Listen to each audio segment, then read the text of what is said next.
so all together and wait till everyone's rejoined us. Okay, sorry guys, the feed just stopped. We have no idea where we got to, so we're just going to carry on from where we realised. What we'll do is wait till the guys are in. We'll ask the mods how far we got, and then we'll retalk. I know what it was. That's okay. You've been feeding the Sasquatch. I can see the sign behind you. Been feeding it. You're not supposed to. Of course I have. She's still here. Why do you think she tied the hair back? The only thing is, are you guys okay to go over the 2-hour mark, or are you otherwise? No, I'm fine. We'll go to the end. Yeah. Are you okay, Calvin, or are you busy today, mate? Oh, yeah. I'm always busy, but let's go. It don't get dark here till 8, 9 o'clock. Hey, guys. There we go. Drops. Don't know where got to. Right, okay, so it looks like we're back again. So if any of our moderators or any of the chat room could let us know where we dropped out, we have absolutely no idea why. It's total mystery, but we've got another stream up and running. It's good to see that some of you have made it back to us already. But again, if you could let us know where we dropped out, and Phil, Calvin, Sarah, and I will go back to where we dropped out from. Sent Twitter off as well. Sent Twitter off. So YouTube and Twitter went down. It seems that way. There you go. YouTube and Twitter went down. YouTube and Twitter went down. Huh. Well, maybe the world's come to an end, guys, and we're the only few left. Outside of there, it's gone. It's all gone. There's just us. That's all right. We're all in good company, so I'm happy with that. No, sorry. Just far apart. It's the real day of the Triffids.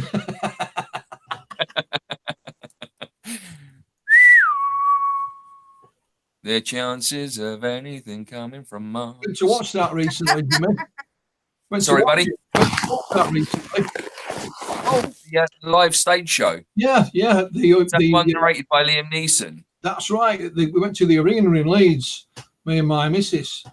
Worth it? Okay. Yeah, very good. Yeah. The arena's rubbish. Share screen of the beings. Right, so we got as far as the share screen. So it'll be going back to the other witnesses, Phil.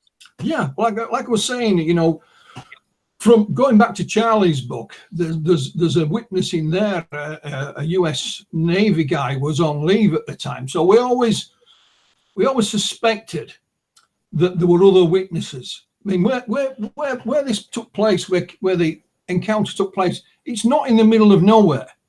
You know, it's just off the highway. I mean, you see in the background, the bridge goes over it. You know, yeah, not exactly like a small kind of like countryside B road, does it? So we're not talking, you know, the middle of the desert in Roswell or anything like that. So didn't surprise. What happened was Calvin did a local TV piece. It was about 5-8 minutes long, like a mini docu piece, and it was very well done. You know, very well made. And somebody posted that to YouTube, and a young lady left a comment, and it basically said, my mum and dad saw this. They were on the opposite side of the river at the same time that night, and give a few brief details of what they'd witnessed. So I tracked her down on social media, and she gave me her mum and dad's telephone number, Mr. and Mrs. Blair. They now live down in Alabama. So I spoke to them, and then they were later interviewed by a colleague of mine who I work with in the States called Dr. Irina Scott. Yep. What Mr. and Mrs. Blair told us, Mr. Blair worked in the fishing industry, I believe, and they were on the other side of the river waiting for a boat to come in, and it was late, and I mean hours late. So he'd been having a sleep in the back of the car. And Mrs. Blair got out, and she said on the other side of the river there was this big blue thing in the sky. Seemed to be moving around as if it was either looking for something or it was lost. You know, it wasn't in any, and her husband saw it as well. But then their boat came in. So she said she grabbed their stuff, chucked it on the boat. But as they're walking along this little pier, Mr. Blair had gone out in front. She says there was this almighty splash in the water next to her. It's dark now, but she looked down and she says, literally, right in the water next to me is this strange man, this strange grey man. And she says he went under the water and never came back up again. Now, Mr. Blair didn't see the man, but he heard the splash. So I don't think it was his coat or whatever, she chucked it on it and off he went. And she had to go back down this way to get back to the car. So she ran. And of course, the next day, she saw the story about Charlie and Calvin on the news. And they decided not to go public because of fear of ridicule. Yeah. So, we were grateful that they spoke, went on the record with us. They've gone on local television themselves. They were at the unveiling of the historical marker. Calvin's met them. And Mrs. Blair said, I often wondered if the same thing might have happened to us, and sort of left it there. But then we had another gentleman, at one of the book signings Calvin did in town. He came up and said, I saw it that night. Can I get a book or whatever? And then it was gone. And so Calvin gave me a name, or we thought it was, but it was nowhere close. But luckily, someone was taking photographs. So we had a picture of him. So we put that on social media. I think I did it 3 times before somebody said, I know who that is. And they said, it's I'll just get permission from, I think they said his daughters. And they did. And they said, it's Mr. Lee. And we got his telephone number. I spoke to him. Then he was interviewed by Dr. Scott. And he said, I was actually, again, on the other side of the river that night in Pascagoula working. I worked in the shipyard, but I was moonlighting. I had a regular day job, but I did a little bit, on an evening. And he was a crane driver. And he said, my cab was about 8 or 10 feet off the ground. And he says, as soon as I got in it, you could see this thing, over the river. This is the darndest thing you ever did see, Philip.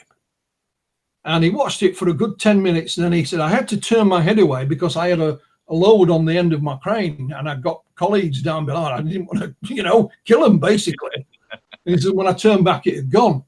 So he went on the record. And again, at that same book signing, in the same picture almost, we have a lady called Mrs. Branning. Now, she was on a double date that night, and her and her friend were out cruising when they saw it. She went on the record.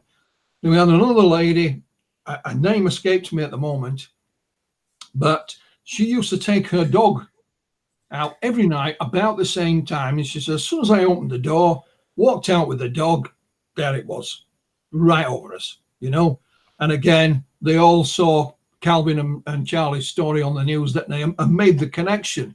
Now, none of these people know each other. They certainly don't know Calvin, but they have now all gone on the record. We have, permission to use their names. We have pictures of them and so on.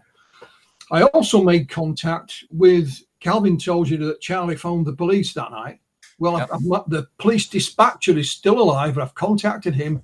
He says, Philip, I had at least 50 calls that night. At least 50. He says, and then when I went back to the police station, there were even people there in person reporting UFO sightings. Wow. So we also know, for people have contacted us in one way or that there are other witnesses, but for whatever reason at the moment, they don't want to go on the record. And, that's understandable, but hopefully they'll change their mind.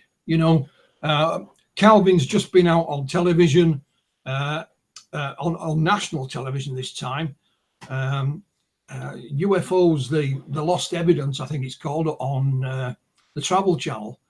So maybe they might see that. And it's treated, Calvin's seen it, I haven't seen it. He's very pleased with it. So if he's pleased with it, that's all that matters. So maybe they may see that it's being treated in a respectful manner.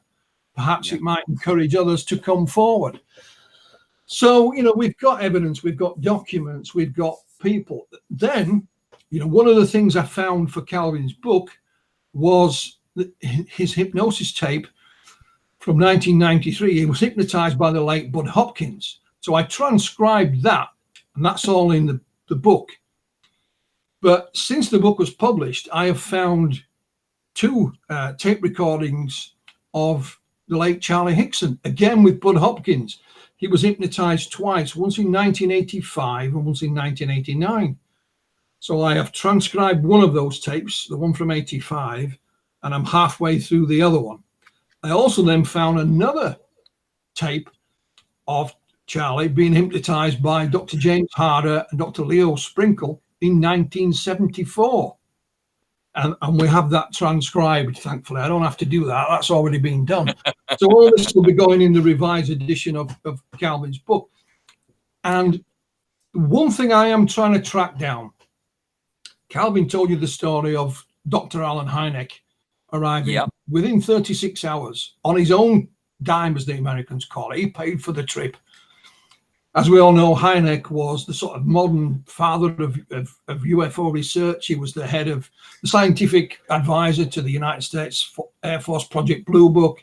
He worked with Steven Spielberg on the movie Close Encounters. It was Hynek who invented the phrase Close Encounters, not Spielberg. It is alleged that this account was Dr. Hynek's favorite encounter. Wow. To such an event, I contacted one of Hynek's, again deceased. I contacted one of his sons, and he said, Mr. Hickson had my father's private telephone number. And the reason I can tell you that is because I picked the phone up and said, "Oh, Dad, it's Charlie." Not, so he remembers Charlie calling Alan Hynek. Now, again, a number of sources have told me that Hynek had his own file on this incident. And it's one of the few files he removed from their offices and actually took home with him. And of course, when he died, the file has gone AWOL. Mm-hmm. So, I keep making an appeal. I keep nudging people. I ask, maybe one day that might be still lying in somebody's attic and they think, "Oh, what's this?" Hynek, Pascagoula, Hickson, Parker, what's that about? It's not impossible. If you look at the things we've uncovered, by accident almost since the book came out, so I keep prompting my colleagues, if you give me a hint where I might be able to find this file, or anybody who might have seen it, then we'll follow it. But there may be other witnesses, there may be other documents, who knows, Jimmy? But you didn't even have witnesses, the new ones that you have now, back then. So anything can happen in time, right, Phil? Yeah, absolutely. And nothing would surprise me. One of the things that Calvin and I have often talked about is the things that have happened since the book came out. We had no idea what was going to happen. We weren't even sure if we were going to sell 10 copies, and we'd have bought 5 each. But it went on to be kind of have like the accolade of like being J. Allen Hynek sort of like favorite case over. I mean, that is that. I wondered. Wow. I'm convinced that's correct. And of course, Hynek worked with Steven Spielberg on the movie Close Encounters. I just wondered if he ever mentioned this incident to Spielberg. Interesting. You get hold of Spielberg to find out. Yeah, exactly. Surely he must have. And if it was his favorite case, it didn't make it into the Close Encounters movie. There's no hint of it in there. No, but it's such a bizarre event. It's such a bizarre event if you think about it. It wouldn't have fitted into that storyline anyway. Yeah. But surely, if it's true, then it's not beyond reasonable doubt to suggest that Hynek may have discussed it with Spielberg. But getting to Spielberg is virtually impossible. But again, who knows? Because what I can say, it's not a secret. We're working on a possible movie on Calvin's book. As we speak, a screenplay is being written, and it should be ready anytime. The writer has been down to Pascagoula, stayed there for about a week, met Calvin, met many of the other witnesses and other individuals in and around the area on his own. So he wasn't influenced by Calvin. This is the first time we've discussed this, on air, but it's not a secret. Yeah. So once the first draft of the screenplay is ready, Calvin will see it, I will see it, and we'll go through it, and we'll recommend any changes. But again, like I've said before, the last say on any of it lies with Calvin. He's not happy with anything. Good. It's his story, right? It's his story. Absolutely. He understands that sometimes you have to change things purely for cinematic reasons. For example, there might be a scene where there were 5 people in it, but they might just put 4 in it. It doesn't detract from the story whether there were 4 or 5. You know what I mean? I hope he's had enough. See you later, Calvin. Yeah, I'll be right there. See you later. Fishing. Yeah, I headed out fishing. Yeah. My little fuzzy thing wanted in here. But also, Jimmy, again, come on. This is not a secret. Calvin and the 5 witnesses, which I've just mentioned, have all taken part in a documentary.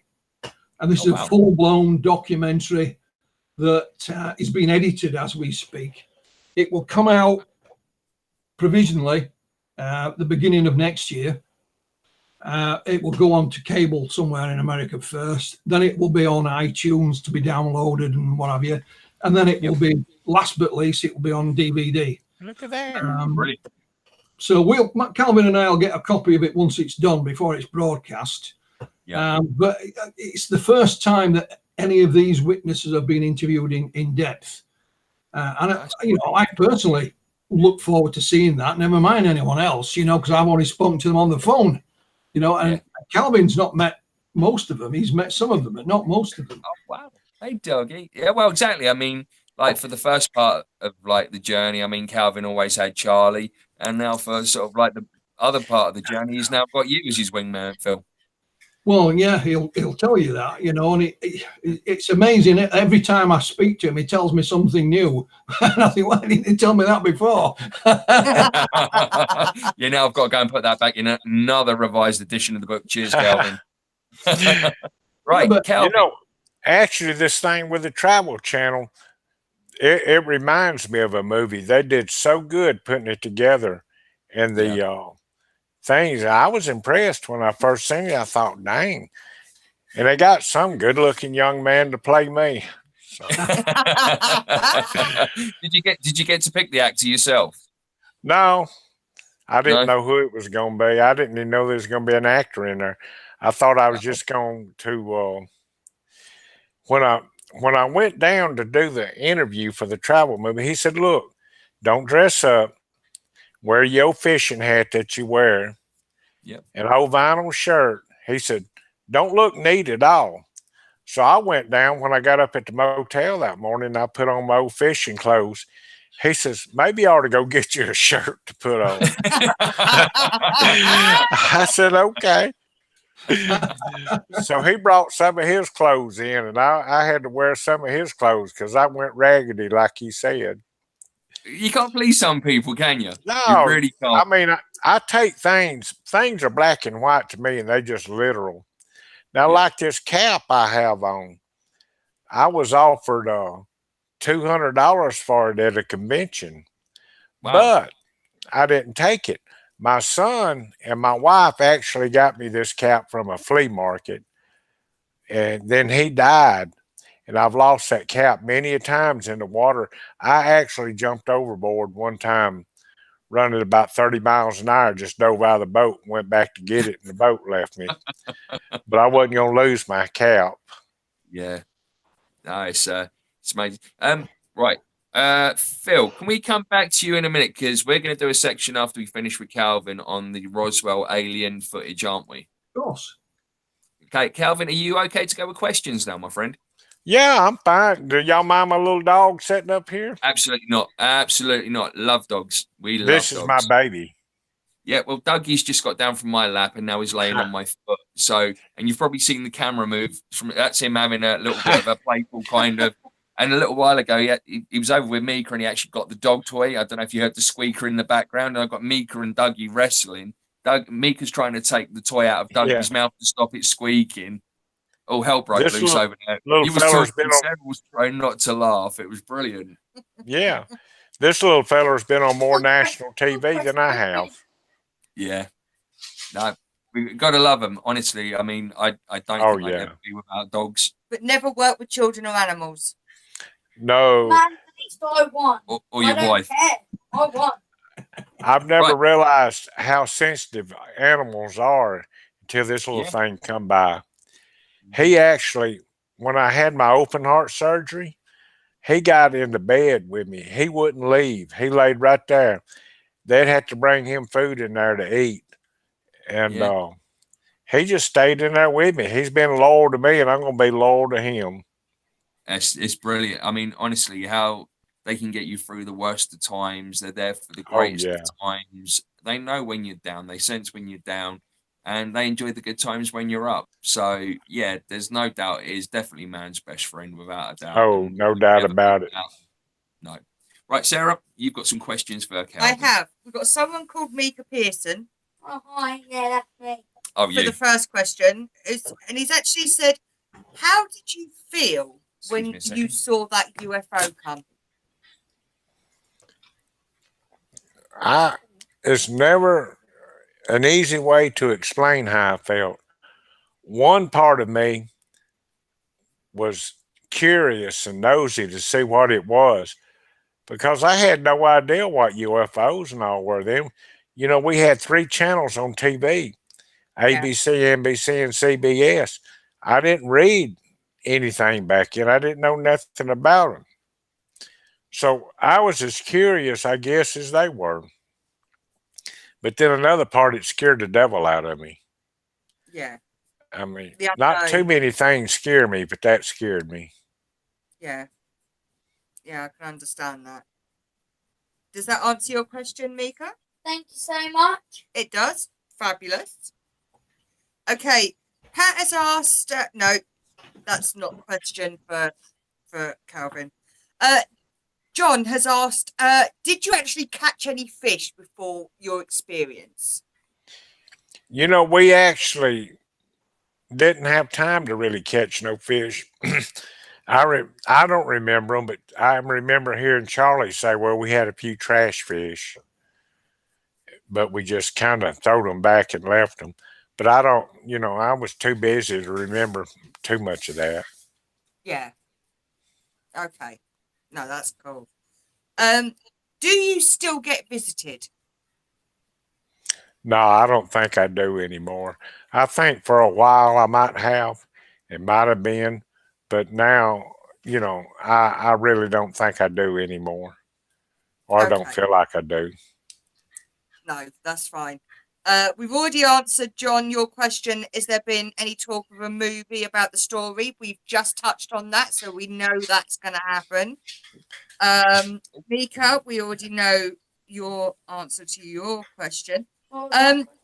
Miss Tree has asked, can you ask Calvin if he knew Clyde Hawke, friend and veteran Korean war vet from his area, aka Papa Doc? I don't guess I do. So, you know, if I had, I mean, he might get in contact with me now and I might get to meet him, but, you know, Yeah. so far I'm not good with names. I remember, you can tell me your phone number right now and I'll remember it next year this time. But I've always worked with math. I don't work with names because I was in construction and our living was with math. Everything we did concerned. But I don't so remember Miss Tree, names. if you're still in the chat room, if you wanted to get hold of Calvin, then once this has gone out tomorrow, I will put all the links back onto the sites on YouTube, the ones that have gone down. I will put everything back up, as well as where you can actually reach Calvin if you wanted to speak with him. If he doesn't mind his Facebook No, page. go right ahead. I mean, everybody in the world's on my Facebook page now, so you They are now. you can get you can give it out, and I'll be glad.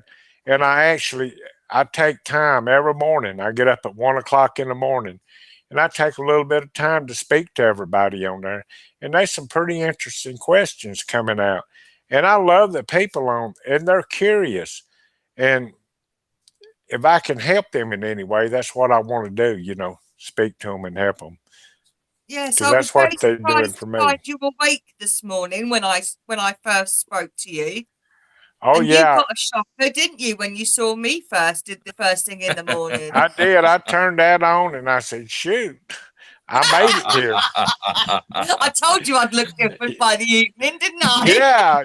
Well, you Welcome look to very my world. nice this morning. I mean, you're a very attractive young lady. See, someone thinks so. I do. Of course, this is 1 o'clock. I'll give you 1 that o'clock in $5 the later. morning for me, and that would be 6 o'clock in the morning for y'all. And That's right. That's right. Encourager. I don't expect anybody to get up at 6 in the morning, although I do. Oh dear. It's the best part of the day. It is. It is. I love it. Mm-hmm. That's my time. It is. Yeah, absolutely. Mark has asked, what do you think of Philip Claus's skepticism of your experience? Think of Philip who? I think you might mean Klaus. Philip Klaus. Klaus. Well, he has his own opinions, and that's his business, although I don't agree with him. For a scientist, he's not real open-minded. But, I've met Philip on different occasions, and even though me and him disagree, I don't have no hate in my heart for anybody. Can I just interject there, if I may? Sure. Yeah. Again, I didn't go into it, but one of the things I've uncovered is the late Philip Klaus's file that he accumulated on the Pascagoula case. And it is quite fascinating. I have a copy of it here. And I don't know if I'll use all of it in Calvin's book, but there's an unpublished article about Pascagoula that I may use. But for those that are not aware, Philip Klaus was an aviation writer, and he was an arch skeptic and debunker of all things UFO related. And you can see when you read through his file that he was just out looking to dig dirt. He was looking to see if certainly not so much Calvin, because Calvin was only a young man at the time, but Charlie had gone broke not that long before this happened. And he was just trying to dig dirt. He wasn't trying to research this in an unbiased manner. He was just looking if he could find some dirt to sling that hopefully would stick to these two guys. And of course, he couldn't find any.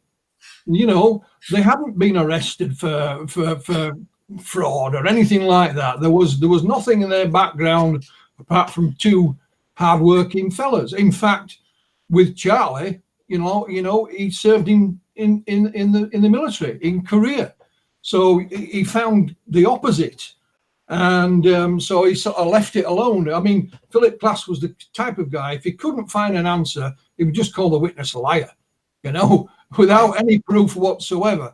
So what I may do, and I haven't decided yet, what I may do is, I have permission, is to put Philip Klaus's article in the revised edition, so people can see what he was trying to achieve, but then let Calvin answer the various points in the article, because he can answer them all. But again, it was just one of those things that a gentleman just said, I've got this unpublished article by Philip Klaus. I said, can I have a copy? Yeah. And I said, and he says, do you know where his file is? I said, no, it's at such and such a place. So I contacted them and they sent me a copy. Wow. Just like that, So we were talking earlier about how you find things quite by accident. Yeah. And this was another example, and I haven't decided what to do with all of it yet, because I don't want people saying, you're hiding what Philip Klaus found, because I'm not, because I'll use some of it, certainly. And if people want to see it all, I can always just email it to them, at a later date, free of charge. It's not a problem. But again, it's just one of those things that I found quite by accident when just digging and asking questions. So maybe there's more out there. Was there anything in there that was sort of like, because obviously the skeptical side of things was quite big from his point of view. But was there anything in there which kind of showed a different side of maybe what he thought, Phil? No, not at all. Not at all. I mean, I met Philip Class just once in person, and I got on with him fine, you know, and we had quite a good giggle together. But like I said, if you know, at the end of the day, if he couldn't find an answer, he would just say, well, the witnesses must be lying. Yeah. You know, and as simple as that. And you can tell by reading his file, and I have read it all, that he's just looking to see if there's any dirt. He's not trying to find out if there's a rational explanation to what happened to these two gentlemen. You know, he's just trying to find dirt that he can throw at them, because you know what happens if you throw enough dirt. Sometimes some of it sticks. You know. Yeah. And that's what this was an attempt, but he couldn't find any. He was looking, you know, because there wasn't any to find. It's as simple as that.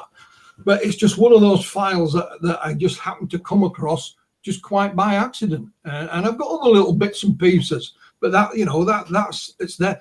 Maybe tomorrow might find something else. Who knows? Yeah, fantastic. Thanks, Phil. What you got? Okay, John's asked, have they heard of anyone else seeing these same beings? They have been people all the way up to Florida that have said they seen them right after this happened. Now, whether they did or not, I don't know. But, you know, once this comes out and they show a picture on the news, then, of course, everybody's going to see them. They even passed a law in Ocean Springs, Mississippi, that they couldn't visit there. They did. They was going to arrest them, which good luck to them there. Yeah, right. So, and my motto, if somebody wants to believe, that's good. If they don't want to believe, that's fine. Everybody's got a brain. They can rake over things for their own feelings. And it's sure no hard feelings on my side that somebody is independent thinker for themselves. I just don't want nobody sticking their nose in my business and throwing mud at me, you know, on purpose. Absolutely. Because that affects my family. Yes, of course it does. Absolutely. Do you think it could have been military? You know, I've said from the very beginning that I wasn't for sure what it was. I'm almost sure it wasn't. I think they might have known about it, but I'm almost sure it wasn't. Let me let him out. Yeah. But I've said from the beginning, you know, I'm not for sure what happened. So. Yeah, no, that's fair play. I think what's interesting when you talk about the military is that they phoned Keesler Air Force Base, who basically told them to go away. They weren't interested. But then when the news got out, you know, Keesler Air Force Base said, come on over, guys, you know, and we'll check you for radiation. Oh, by the way, while you're here, can we just have a little chat with you? And that chat was actually recorded.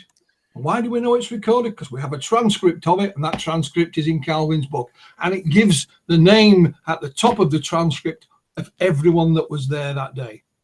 Wow. So the whole name, you know. There's another interesting thing you talk about the military. The United States Coast Guard is, you know, as far as I'm concerned, they're military also. They had a report, and they went out and investigated it. And it was five Coast Guard members that was documented on their thing where they all had to do a deal on it that reported seeing this, and they actually bumped it with a rod over there. Yeah, I mean, again, two fishermen this time, but actually in the water, in the river, saw this blue light under the water. So they reported it in person to the Coast Guard. And the Coast Guard went out and investigated it and saw it. Now, we knew of the story, but we managed to find the official documents to back this up and put them in Calvin's book. So we even have Coast Guards, you know, as secondary witnesses, if you like, you know. And again, we knew the story from newspaper cuttings, but we found the copies of the actual Coast Guard documents. I believe there is a photograph of the Coast Guard crew, but I haven't been able to track it down, but it is out there somewhere. This is how strange this thing gets, and it's going off at a tangent here. It's almost going into tabloid land, but it's even claimed that Elvis Presley was interested in this case. Yeah. Wow. Elvis, where's did he not live in the area at the time at one point, Calvin? He did in Loosedale. And he went to the Loosedale library, pulling information up and all. And he was actually going to contact me for an autograph or to talk to him. Now, this is hearsay here, what I heard, but it come from a good, reliable source. And I've been meaning to get to the library and look over the documents there. Well, one of the sources is a local lady that lives in the area who was an ex-girlfriend of Elvis's, and she's still alive, Yeah. And there supposedly is a photograph of Elvis holding up one of the newspaper cuttings about the event. No way. But we've not been able to track it down. But then if you think about how many millions of photographs Elvis must have had taken in his life, Yeah, of course. I even wrote to Graceland, but never even got a reply. Why not? Yeah. Who knows? But that's it. I mean, they must have so many pictures there anyway. If they're not, they're going to be archived somewhere, right, Phil? Absolutely. So again, we keep retelling these little stories, and then maybe somebody's got one in a photo album somewhere. You know what I mean? Yeah. Wow. I really do think that this book, the way that it's done, and I have to give Philip credit for that, is one of the most documented books I have ever read or seen. I don't read too many, though. It might be another one. I was always interested in Chariots of the God by Erik Stitt. Now, I did read his book, and I think that's the thing. But I think this is a well-documented book. Like I tell anybody, if you don't believe it, buy the book and read it. And, see how you feel after you read it. Then if you still don't believe me, I don't care, because you done paid for the book. So there you go. We can't wait to read it. We really, really can't. It's going to be brilliant. There's a lot of newspaper cuttings in the book. Yeah. And so people said, "Why do you put so many newspaper cuttings in?" I said, "Well, one of the things Calvin tells you about is the pressure that they were under from the news media. So by just putting one or two newspaper cuttings in, no big deal. But you keep putting more and more and more and showing what kind of pressure these two gentlemen were under by the news media, then it really does drive it home. And if you can't see that, well, I feel sorry for you, because that's the reason we put them in, to show what kind of pressure the media put on them. And remember, this gentleman was what, you were 18, nearly 19 at the time? Yeah, Calvin? I was just fixing to tell them their son is 15 years old. Imagine in 3 years he went through this. Could he handle it now? He probably could, but would y'all want him to? You've only got to look at like the way that the media and paparazzi operate around celebrities nowadays. Oh, yeah. All you got to do is turn on sort of like any mainstream media, and you'll see some celebrity somewhere walking along, and everyone just kind of there in the face taking the pictures. They don't want your story, they want your soul. They want to own that. Right. Public eye. Charlie and Calvin were just two ordinary guys who went out for a night's fishing. No experience in dealing with the media or anything of that nature. And so that's why we put a lot of newspaper cuttings in, is to show you what kind of pressure they were under. And I trust most people will understand that. And you can bet if there's any. Sorry, carry on, mate. No, carry on, buddy. If there's any trash that can come out on me or anybody, they would have dug it out and beat me with it. I can promise you that. That's why I try to live my life. I put God first, and then family, and my friends and all come right in there with family. And that's just the way that I feel. Was there any point here, Calvin? I put football first, then the children, and then the wife. And then, there's nothing wrong with Yeah. that. At any There point, you did go. like the pressure get too much, Calvin? Was there any point where you actually did blow, or you just kind of shut yourself down, or anything with the It was media pressure? it was times that I would have to kind of shut down just to be able to handle it. Because the one thing I had on my mind when I was coming up, all I ever wanted to do, and I've said this before, get married, buy a house, pay for it all my life, have children, have grandchildren, retire. But see, none of that's happened just in that order.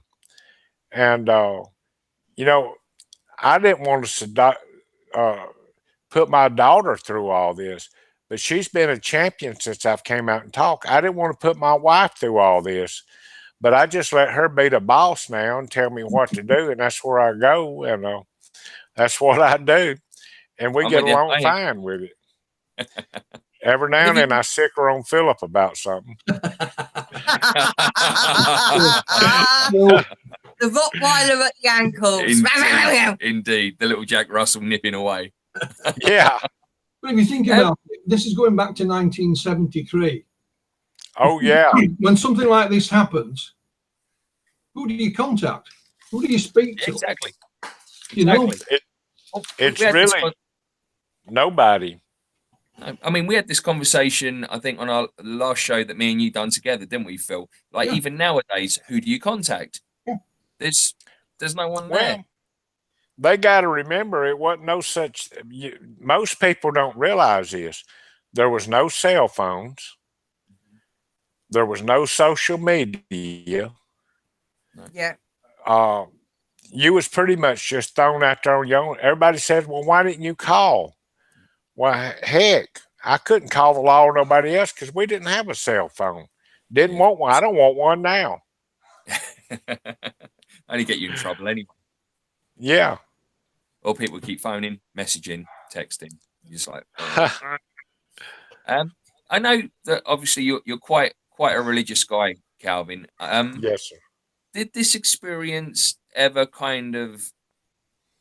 did it ever make you kind of question your religion, or was there anything about the abduction experience which actually strengthened your tie to God? Well, I mean, it strengthened in the long run, but yeah, there for a while. And I think anybody at any time in their life, sometime in their life, could question their own religion. And I put a lot of thought into it, and it sure makes a lot more sense than what happened to me.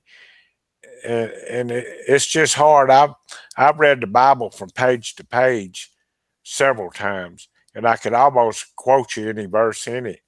But I do believe in God.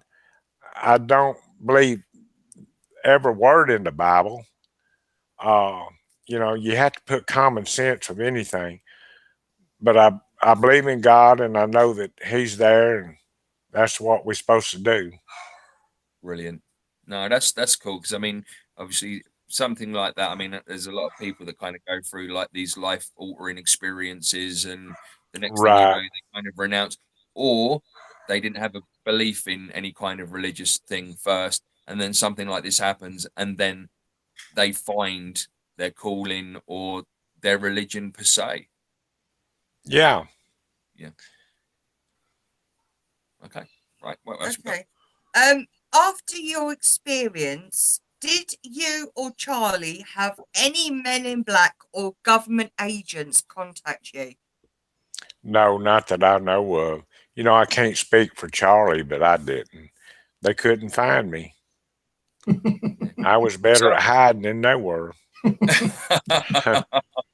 Well, Charlie was a little bit more out there with getting his story out, wasn't he? So Charlie was in the public eye. Yeah. And that's all I can say about it, and why I don't know. But he made himself available. Yeah. Okay. It is alleged by skeptical investigator Joe Nichol that Calvin told the police he was unconscious during the event. Can you explain this? I sure can. When Charlie and I was talking about this on the pier, And I didn't want to go public with this. So when the police come in and started questioning us, I just took the main thing first thing I could think of. Well, I don't know, I don't remember nothing. Maybe I was out, passed out or something. But I tried to hunt every excuse I could not to talk to them. Although me knowing that I might ought to talk to them, but still in my mind, this wasn't real then. So I didn't want to talk about it. I didn't want to talk about something that didn't want to exist. What I can say about Joe Nickell, he's sort of a latter-day Philip Klass, although not as vindictive as Philip Klass was.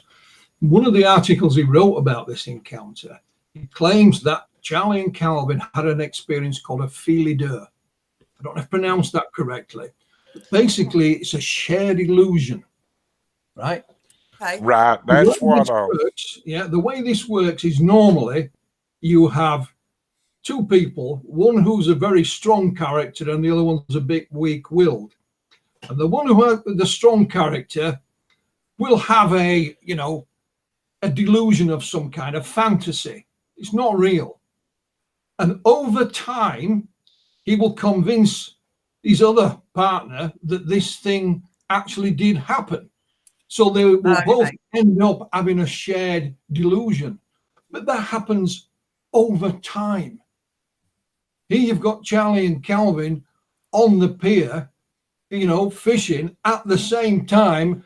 Within minutes of this happening, they're on the phone to the Air Force Base and then on the phone to the police department.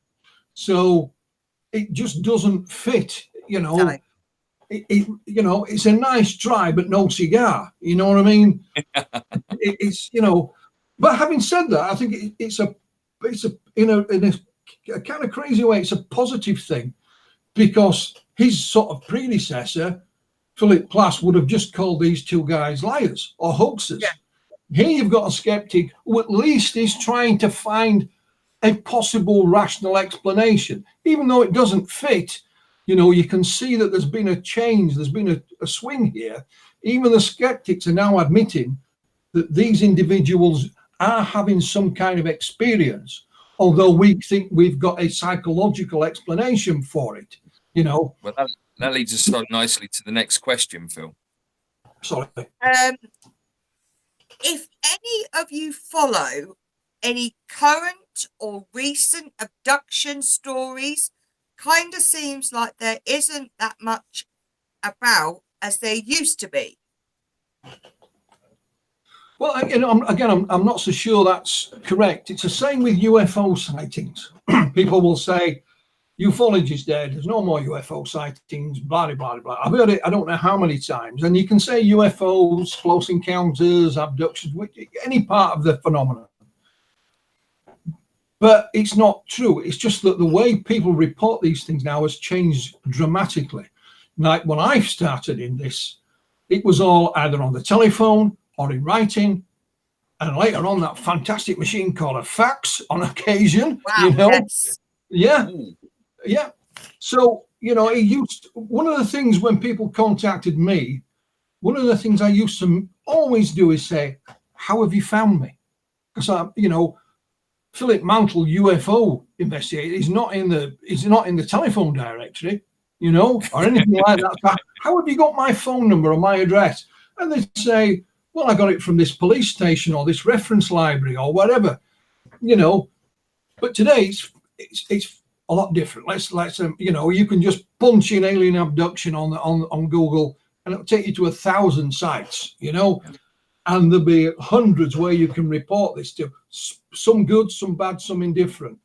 And the likelihood is that your story will never see the light of day again. And there's nothing wrong with that, but on other occasions it will, I still get things reported to me which don't necessarily always end up in an article or a book or whatever. In fact, I would say the vast majority of information that comes my way never sees the light of day, simply because those reporting it don't allow it, and that's fine.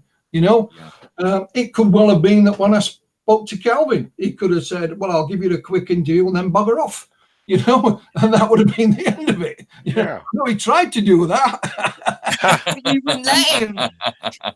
So just because you don't see it in the public eye or in articles, I mean, I write articles for little magazines, for large ones, and, so things have changed. They have changed. So the stories and the information is still there.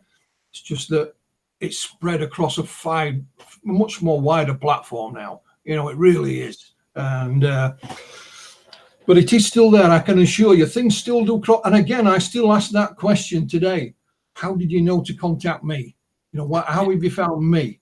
And they'll say, well, somebody recommended you, or I listened to you on Fascination Street, and I thought, oh, he's talking sense. I'll get in touch with that guy, Yeah.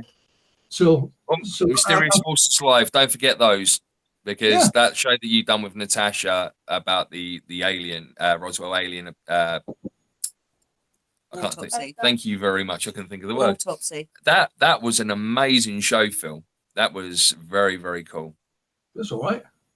Yeah. So I've got that out spread nice and far, but again, it's getting out there. It's the times are changing, and it's kind of up to us to kind of change with it, rather than sort of like back in the old days. I mean, there's one lady who was an abductee in Britain, and I'm still occasionally in contact with her. And she said, Philip, you and I have been talking for like 30 years. What? And because she was a in her profession, in her working life, she had a different name, and I didn't make the connection to her maiden name before she was married, and I'm thinking, what?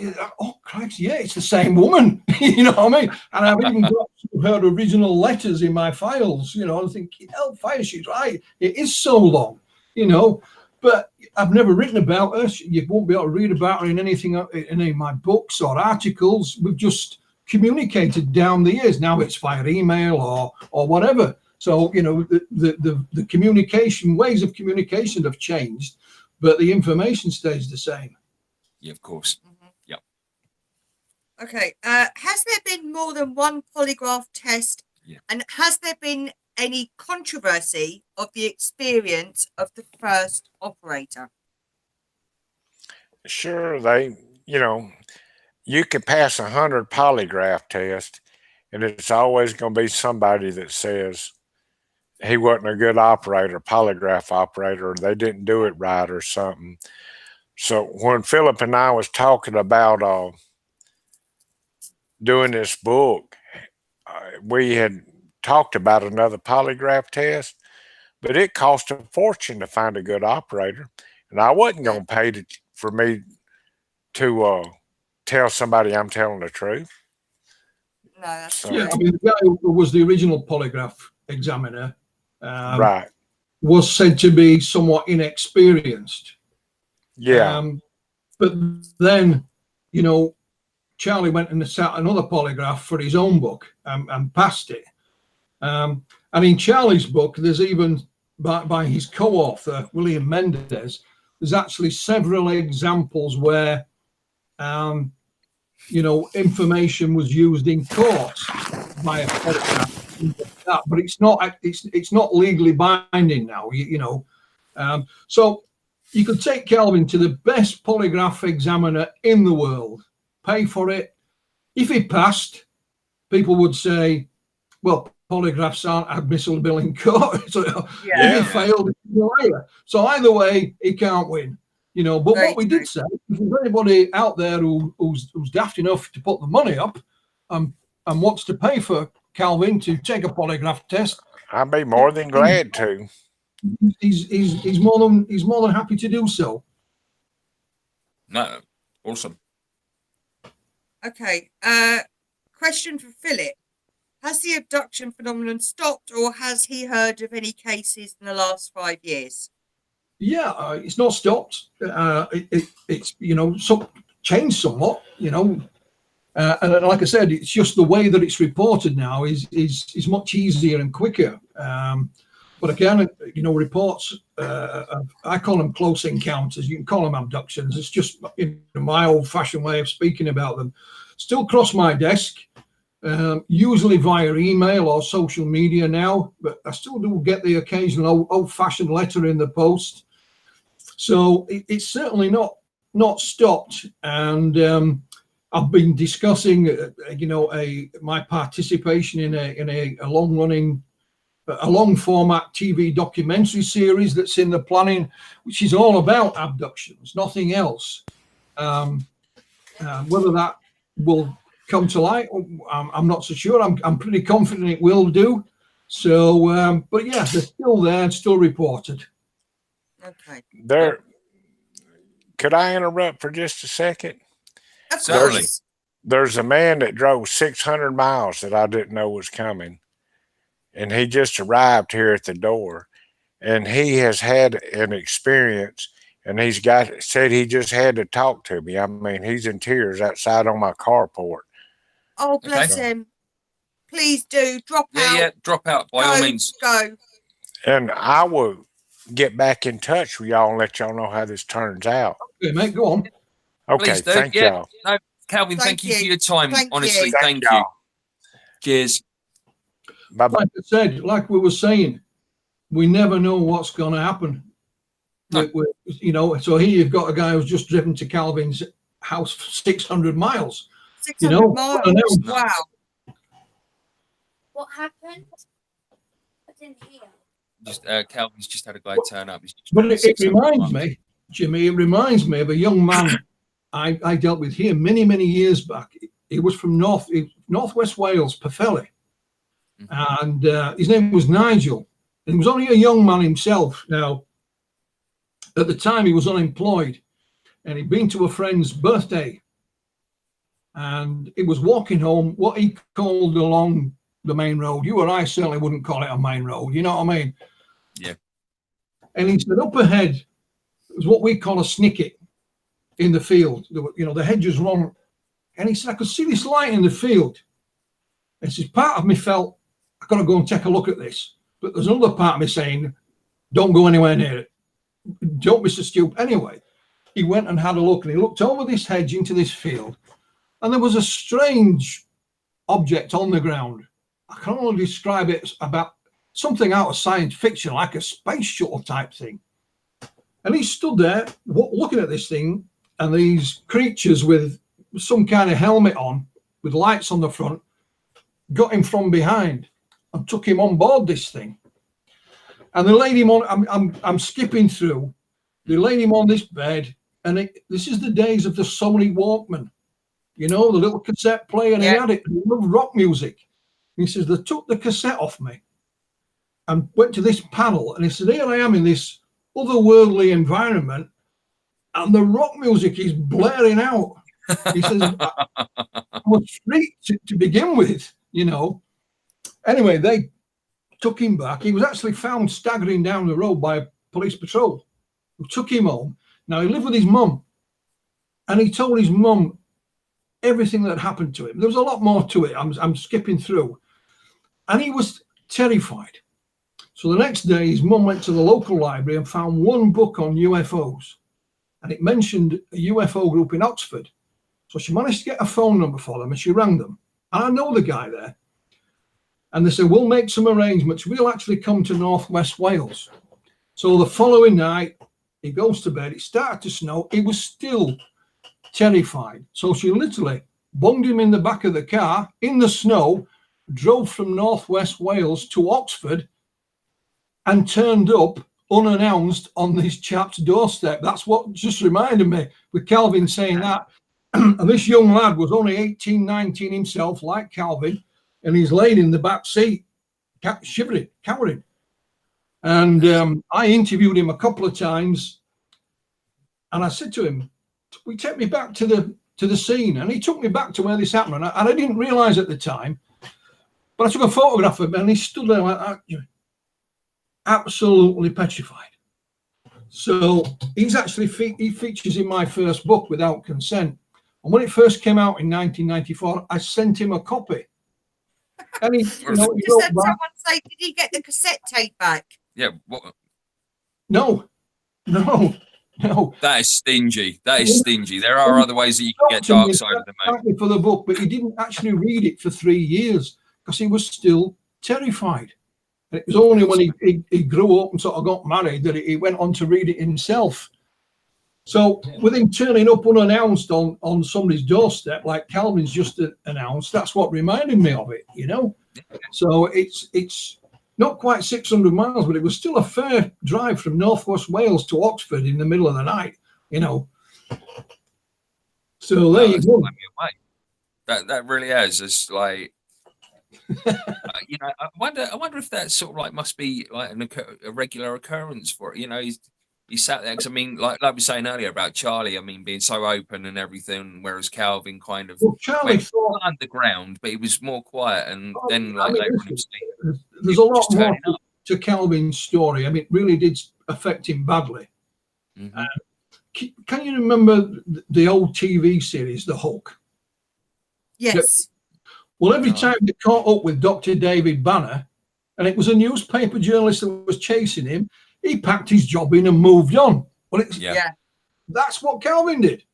Every time somebody recognized him and started talking about, oh, are you the fella that was it? On he went, you know.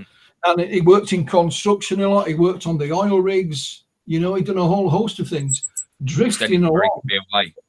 Yeah. And he would literally run away from it. And we try and cover that in his book. And like I said, it wasn't until his book came out that his daughter and his wife and his parents knew the full story. They knew bits and pieces because they you know, couldn't hide everything from them. And we actually had it's an audio book as well. And Calvin managed to get it transferred onto a CD, and he sat out on his porch one night, and I don't think he's ever read the book from cover to cover. He sat and listened to it instead, you know. And it took him a long while before he read the transcript of the hypnosis. He just refused to read it, but he finally, you know, got round to it and read it, you know. So it still has a little bit of an effect now, but nothing like it used to do, you know. When you listen to that secret police tape, though, Phil, that is two scared guys. Oh, absolutely. Absolutely. That is not put on. That is not. Honestly, that was to sit and listen to that was quite distressing. Like for me, yeah, it's the same when you listen to the tapes of the hypnosis. I can put in brackets what's happening, but there's, you know, you listen to a grown man like Calvin screaming. And I mean, literally screaming, you know. And now I've just done 2 tapes of Charlie. Bearing in mind, Charlie was a good bit older than Calvin, plus he had his experience during the Korean War to fall back on. Yeah. And again, you hear him moaning, and he's scared. This man he's scared. And it makes you put the stop button because you think, I don't like this. Yeah, you know? Absolutely. That's the way it was. You watch a movie, you'll see somebody is scared. You know, it's an actor. It might make you jump a bit, but it don't really have that same really emotional effect. But when you listen to these gentlemen, when they are truly, genuinely scared, and you know these are grown men, you think, I don't like this. I do not like this. You know what I mean? Yeah, absolutely. And, it is scary yourself to listen to it, but you know, I had to get on with it and get it done. But it's so weird. I mean, like for me, because I mean, obviously, as you know, this evening is the first time I've actually spoke to Calvin. I mean, like we had a short kind of conversation there before we went live, and then to think, you know, possibly one of the biggest abduction cases in the whole of human history, and then you meet Calvin, you chat with him, and he is the most humblest, simplest guy you could ever wish to meet. Yeah, absolutely. And I'll give you an idea. When Calvin has signed a deal with a producer to hopefully make a movie, it's not guaranteed, but hopefully. So we did a 3-way, 4-way chat one night. There was me, Calvin, the producer, and a producer's colleague, all on Skype. And we just set Calvin off talking, not just about what happened to him that night, but his life in general. Yeah. And you could see these 2 fellas thinking, hell of fire, you know, what a story this man has got. Yeah. If this wasn't enough, I mean, there are stories about him being, you know, a bounty hunter, a debt collector, working on the oil rigs and so on. And he's, you know, I'll give you one example. This affected him so badly, and this is the gospel truth. He wanted to die. Mm-hmm. He wanted to commit suicide. So he phoned his insurance company up. He got life insurance, and he said, "Am I covered for suicide?" And they said no. So he thought. So he went into a cowboy bar, picked a fight with half a dozen cowboys, right? Thinking they'll beat me up or knife me or whatever. They beat 7 bells out of him, but then that was it. He staggered out of his bar, they beat him up. He says, "I was so dumb and so disorientated, I staggered around and walked back in and got another beating." They didn't kill me, you know. And he's reeling off these stories about things. His wife, Waynette, telling me, you know, she sent him for a loaf of bread one night and came back 2 weeks later. Wow. He doesn't drink, but for this particular night, this thing was on his mind. I'll go for a drink. And of course, one thing led to another. I think he ended up down in New Mexico somewhere a fortnight later, you know. All because of what happened to him, you know. That don't make some of my past escapades seem so bad now.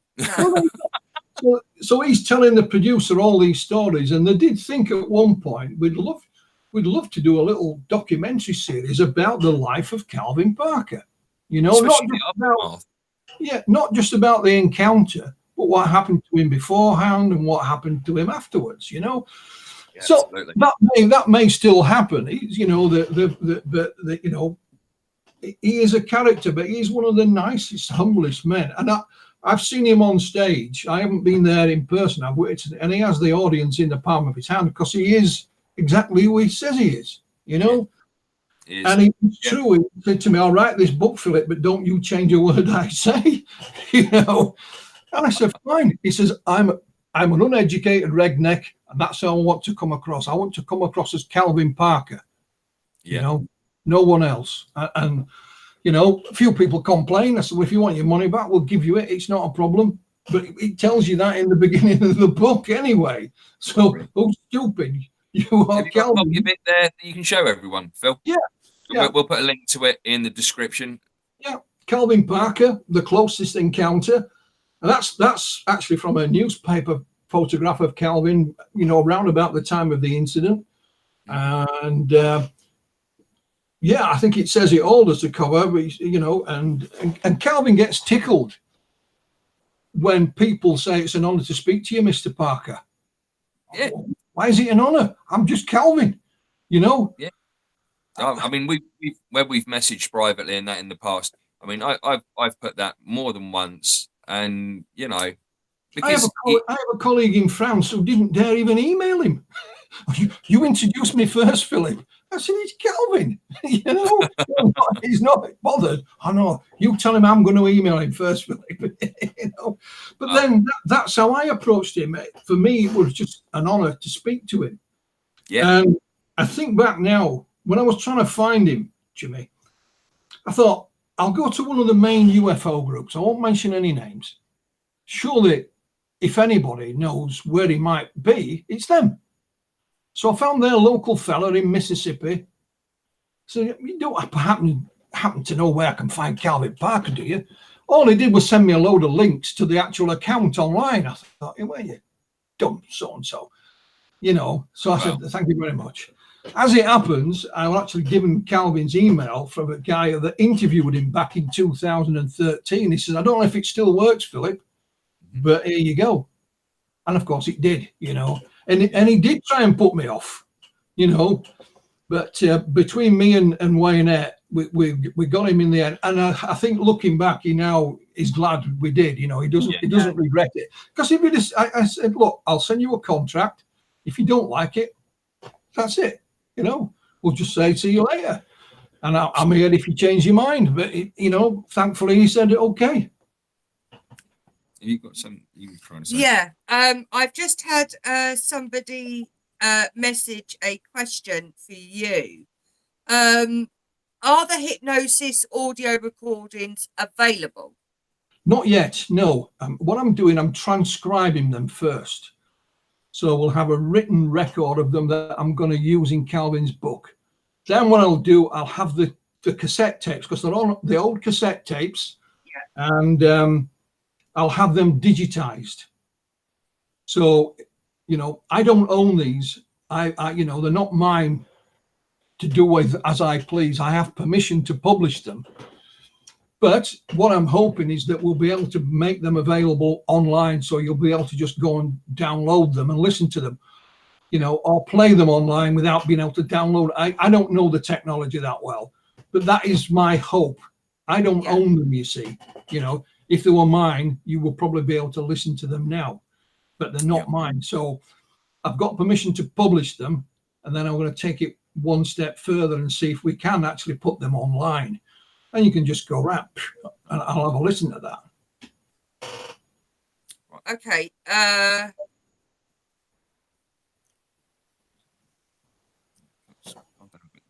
So I think There wasn't anything we else. missed. No, it was just above that one that you just read out. Where was this? Was it? Would you be available to go on to one of our friends' show, Davey, Expanding the Process? Yeah, why not? If I can fit it in, no problem. No worries. All right, Davey, I'll drop you Phil's details later. So That was that. Yep, that was it. Right. So do you need to get up and have a stroll about? I am going to need to move because I'm Right. extremely. If you want to get up and have a move about, just help Sarah up, and I'll be back with you, Phil. And we'll get on to the alien autopsy. Yeah, no problem. If you've still got time, that is. Yeah. Yeah, let's keep going. Calvin will be back with somebody else knocking on his door in a minute. Oh my god. Well, fingers crossed. We might be able to get Calvin back at some point. But he is available at a conference in the UK soon, isn't he? Have you got the details for that, Phil? He's actually coming to, there's a little online magazine run by a friend of mine called Chris Evers. The magazine's called Outer Limits Magazine. And every year Chris has hosted a conference. He lives in Hull, does Chris. So the last two have been in Hull. He was looking to move it to Leeds for a bigger venue. But I said, well, we'll have a look a bit around my end, because it's easier to get to, it's cheaper, and we're plumped with Pontefract Town Hall. It's right in the centre of the town. You can park all day for a couple of quid. There's cafes and bars and eateries all around it, and it's not the biggest of venues, but anyway, come August the 17th, Calvin will be the headline speaker. It's the only time he's coming to England. It's just a one-day event. So if you're interested in coming, just look for Outer Limits Magazine online, and there's a link there to the conference. It's as simple as that. We'll put a link to that in the description as well. Yeah. Absolutely. And it's just honestly so gutting that we can't be there, because obviously, well, it's mummy's big birthday. And today you go And you go on holiday. You've got 2 dogs to look after. So yeah. So where are we at then with the alien autopsy thing at the moment, Phil? Because obviously it's still debating, it's still rumbling on. I mean, a couple of these people I'm going to be meeting in a couple of weeks' time. I'm going to be meeting Linda Moulton Howe and Richard Dolan. And you are as well. I'm going to be meeting Mike Barra and a few others as well. And the Awakenings event. The Awakening, yeah. Are you going? Might do. Be nice. Well, you got a few. Mika. Yeah, you might be interviewed by Mika, and you're going to have a few friends that are going to be there anyway. So it'd be cool if you are there. Well, we'll see. We'll see. But I've met Linda, Okay. and I've met Richard. What's happened in these last few weeks is that an 11-page document was allegedly leaked. From where, we're not sure. With rumours are that it's from the late archives of astronaut moonlander Edgar Mitchell. Because Edgar Mitchell was very involved in the UFO and so the on. Disclosure Project and stuff like that, wasn't it? Yeah. Now, the document itself is like a batch of emails sort of copied and pasted all together. And it's a memo for US billionaire Bob Bigelow.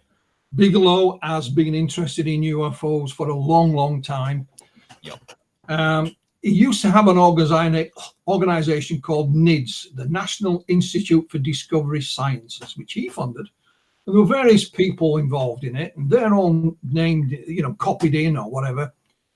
The guy who's written this document is called Eric Davis. And it's about comments made by one of their members, a doctor, MD and a PhD, Christopher Kit Green. It's just referred to as Kit Green in the documents. Now, Kit Green goes on to say that he was at one point worked for the CIA. That is a fact. That's not a myth. It's true. But he claims he kind of run the weird desk. Yeah. Or what's that? Ron Pendle. Yeah, remote viewing, all that kind of stuff. It's claimed that on 3 occasions, either officially or unofficially, he was briefed about UFOs, etc. But one of the briefings back in the 1980s was about an alien autopsy, where he was shown autopsy reports. He's an MD, don't forget, medical doctor. And he was shown pictures, and he claims that these pictures looked exactly the same as the infamous alien autopsy film released by Ray Santilli in 1995. And he goes on to say, as a result of that, the alien autopsy film is real. And even yours truly is mentioned in these documents. Yeah, there's my book. One of the guys around this NIDS group was called Colm Kelleher. Colm's mentioned it again in this document. And it says that Colm Kelleher contacted me in the 2001 or whatever, which he did. I remember it being, I couldn't tell you what date. And I put him in touch with Ray Santilli, which I'd done 100 times. Various people, usually journalists, looking to find Ray. I'd say, here's his phone number, here's his email, And what they claim happened was that Ray sent them a Betacam tape of the alien autopsy. Betacam's what they use in television. It's much better quality than your VHS or your Betamax tapes that they used to have in those days, Yeah, and yeah. That they made, high-res copies, which is pretty standard, because I know Ray did that because he gave me one and I still have it here. Yep. Today, I can't play it, but what I did, I loaned it to a colleague and he did the same. He made some high-res copies of it. So one of the other guys mentioned in the documents, I won't mention his name, I contacted him and I said, are these documents authentic? And he said, well, off the record, yeah. So I don't know if they are or not, but there seems to be a suggestion they may well be authentic. What I've said regarding Kit Green's comments is that it is impossible for him to have seen the same creature in 1988 as depicted in the alien autopsy film, because the alien autopsy film is a fake. It was conceived, designed and filmed in 1995. So how could you have seen it in 1988? Unless you have a time machine, Jimmy, it simply is not possible. Now, I'm not saying the guy's lying or anything like that. All I'm saying is what he's saying is just impossible. Whether he was just, bigging himself up a bit, I don't know. Whether it was confabulation, I have no idea. All I know is it's impossible for him to have seen it in the 1980s. But then, of course, people will say, oh, well, he's CIA, he's an MD, he's a PhD. Yeah. He'd know, he'd seen it. Obviously, he'd have higher level clearance. He'd be able to see things that no one else would be able to see. He's a man. At the end of the day, he's a man like the rest of us. I don't care what qualifications he has. I said, I've met plenty of PhDs who were full-blown idiots, Yep. Very clever individuals at what they did. I mean, I worked in a factory, but we had a PhD work with us. He was a chemist, and he was a lovely, lovely guy, extremely intelligent, but as daft as a brush, you Yep. know. Absolutely. So I don't know Mr. Green. I can't comment on his briefings or his work at the CIA. I have no idea what his character's like or anything. Yeah. A chap, a researcher has emailed me and said, I know Kit Green. He's very, very clever, Philip.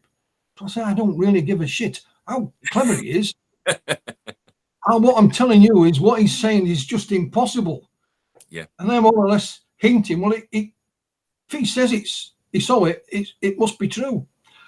And you've got Linda Moulton Howe gone online and saying because she met Ray Santilli in his office in 1995, it's true.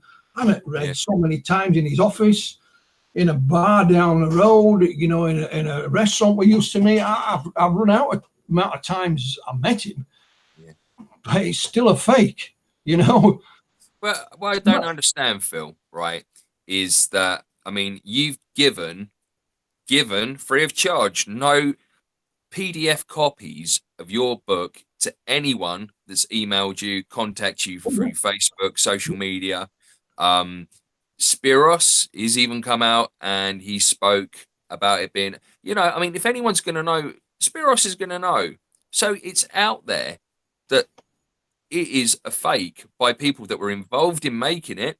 Yourself for spending 14 years for debunking it and writing the only book on the subject and giving it away free, not making any money. Do you know, you're giving that information to everyone to make it known that it is a hoax, but yet these people, I mean, have you spoke to Linda Moulton Howe over it? Have you spoke to her? No, she didn't reply.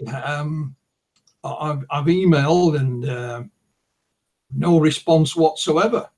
And I said, I'd gladly discuss it, debate it with you, Linda, but it's just not possible. I sent her a copy of my book, PDF. Yeah. Richard Dolan is another one who is erring on the side of caution at the moment, but he's pretty upbeat about it. And I said, I'll discuss this with you, Richard. So that's looking like that might happen. Cool.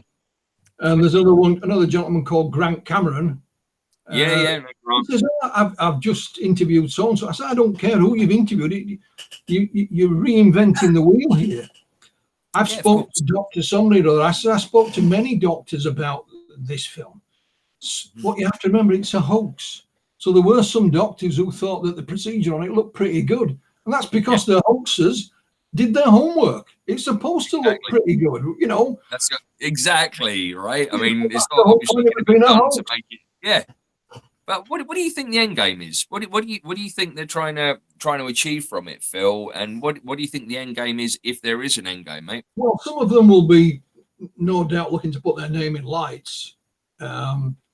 There may well be TV shows. You know, UFOs are a hot topic at the moment. Big time. In Greenland, you know. So to make a documentary about what is in my opinion, the biggest hoax in ufology ever, it's the alien autopsy film. So to make a documentary about a hoax is not half as exciting as making a documentary about a CIA guy, Kit Green, you know, saying the alien autopsy is real, you know. That's just the way their mind works. And it's often bamboozled me why our American colleagues look at things so differently to the way we do, you know. And this is a prime example. You have others who are conspiracy theorists and will invent their own conspiracies because that's what they do. But there is no conspiracy there. What they're trying to hint now, of course, is that, there was a CIA connection to the alien autopsy film. It might well be a fake, but the CIA were behind it. I met the guy who first mentioned before Spiros Malaris conceived it, designed it, and made it and filmed it. He's even the cameraman in it, etc., etc. However, the original idea did not come from him. It came from a company called AK Music. AK stood for Andy and Keith, and they made karaoke videos. And they worked on occasion with Ray Santilli, and they'd have funny sort of brainstorming sessions. And one of their employees, a chap called Philip Yarman, just happened to be reading a book one day about Roswell. And they're having a bit of a laugh and said, great if we had some Roswell footage. So the K out of AK Music was Keith Bateman. Now, Keith is a real character. I met him. I spoke to him last week, just as it happens. And some of the stories that they come out with, the things that they try and do to make a living. And of course, Keith went off and made a piece of film that is called the tent footage.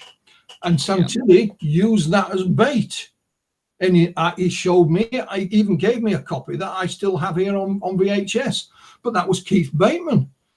And Keith is a real character. He still has the polystyrene head that he used for the alien. You know, it's one of the, you know, the heads you use for put a wig on. Yeah, yeah. And he just made the eyes bigger, and he put orange peel in the eyes and just made them black. And he got his son on a piece of board in a barn in Bedfordshire and put an old rag over him, and his son had to lie at an angle like that with his head like that, and the head sticking out of the side. When you look at a picture of it, you can see his head bending to one side underneath it. You have too many white coats with giblets from the butchers, you know. And that's how it was. And they originally was filmed in colour. I have a colour still from it. So they then ran it through the computer and made it black and white, put a few scratches on it and so on. But Santilli then invented this story about meeting a military cameraman and, you know, buying the alien autopsy footage from him. When in fact, it all began with Keith Bateman and his colleagues, you know, at AK Music. And I've been there. I've interviewed his colleagues who were around at the time, and they all laugh. They can't understand why anybody would want to believe this. So when you go and speak to Keith and his colleague Andy and his former employee Phil, they are the furthest you could ever get away from the CIA. You know, I'll tell you a little story about Keith Bateman. In his early days, when all this was going off, there was the craze for keep fit videos. So you'd have some celebrity doing a keep fit, you know, Jane Fonda's workout or whatever. Yeah. So I've got an idea. We'll do a keep fit video, but we'll have our models naked. I mean, starkers. So he got 2 porn actresses and a fella doing keep fit completely naked. He thought, I'm onto a winner here. He showed it to somebody and they said, you cannot release that because you'll get sued. He says, why? Because they're naked. He says, no, because he says the exercises they're doing, they're not doing them right. You could actually hurt somebody. That's my money down the drain. Yeah. Is there a copy of that I could get for research purposes only? So Keith had this idea. He sold the story to the News of the World. But he sort of put a different angle on the story. He says, I was actually overseas at the time, and I phoned my producer and told him I want a new keep fit video. But it was a bad line, a bad telephone connection, and he thought I said nude. So we went ahead and spent the budget and made a nude keep fit video. So he did this feature about it in the News of the World and sold thousands of them. Brilliant. Absolutely brilliant. Got his money back then. Yeah, that is the kind of fella that we're dealing with. That is the man who thought, Roswell alien, I'll go make some of that. And that's where it all began with Keith Bateman. That is amazing. Has he ever come out public about his part? Yeah, Keith's in my book. He's gone on public. I spoke to him last week. We're trying to get an interview with him on Skype, along with his colleague Phil Yarman, who actually had the Roswell book and said, "Oh, it'd be great if we had some of this." Keith went, "Ding," you know, and he pound signs. Made it, took it to Santilli, and Santilli said, "That's not good enough. Go away and get me a budget for something that's much clearer." So Keith, did exactly that. And when he came back with a budget, he added a little bit on for himself, you know. So Santilli said, "No, it's too much." But you know, he still had this tape, did Santilli. So you know, the green touch paper had been lit, and that was Keith. That was Keith Bateman. You know, Brilliant. And I was told about Keith Bateman by another Keith called Keith Goodyear. Keith Goodyear, again, used to work in animation. And he emailed me and he says, I know something about the alien autopsy film. And I got his phone number, and he said, I went to work, do some work for these guys, AK Music. And he said, I'm in their offices, and the phone rang. And it was Ray Santilli. So they put the phone down, and Keith Goodyear said to Keith Bateman, is that Ray Santilli? Yeah, what? He says, the Ray Santilli. What do you mean? The alien autopsy guy. He says, we made that. So Keith Goodyear told me about Keith Bateman, and I found Keith Bateman via Company's House, AK Music, and I got all his details and contacted, and he lives on down the south coast, Portsmouth way, I believe. He lives on the south coast somewhere. We drove down and interviewed him, and he's a real character. I just can't understand though, Phil, but even with all this information and everything out there, that it's still there. I mean, what are we in now? Are we in week 3, week 4, something like that? Yeah, absolutely. Like I said, people want to reinvent the wheel. I interviewed special effects artists, medical profession, historians, cameramen. I mean, you name it. I went through all of them, and they're all in the book, and some thought, yeah, it's not bad. Others thought it's a lot of rubbish. But at the end of the day, we got right the way through to the guy that made it, and that was Spiros Malaris. Spiros is a magician. He's quite a good artist as well. He was also a filmmaker. He's got a number of strings to his bows. Very, very artistic guy, and he made it. He met Santilli by accident. Came back to Santilli's office in London. He told him this story about this bit of tent footage. Put it on, and Spiros says that's fake. That's never seen film. That's been shot on video, which it was. Well, so Santilli said, he made up this cock and bull story. So Spiros didn't believe it, but he says, but I can make you some. My best pal is John Humphreys, Royal Academy trained sculptor. We'll make it for you. And of course, that's exactly what they did. And the rest, as they say, is history. Yeah, well, I mean, I've been following, Spiros over the past couple of weeks on there, and he is definitely on social media at the moment. I mean, he is such a loud voice for everything that's going on right now. He's very open. He's very honest about the whole situation. And I mean, like, I even saw it when he put a post out. Any sensible interviews, hit me up. And because that interview that you guys done on, I can't think of the name of your show. Inside the Outer Limits. Thank you so much. I mean, I found the one from January and listened to it and shared it out because, like, back then, even now, it still has the same amount of relevance because of what we're going through again. Yeah, well, I put a link in for that because it is worth 2 hours of anyone's time, because when you hear Spiros, Phil, Chris, all chatting away, I mean, it's so abundantly clear. Yeah. Well, like I said, I found a sculptor first. Again, I'm giving a tip off. I found John Humphreys. And John Humphreys gave us the name Spiros, but not the second name. Mm-hmm. So Spiros was of no use whatsoever. And then some years later, a colleague of mine by the name of Russell Callahan got an email from Spiros Malaris. And he spoke to him, and Spiros told him his story, and he's hold it there. It's Philip you need to speak to, And as soon as Russell told me his name, as soon as I heard Spiros, I thought, this is the man, gotta be.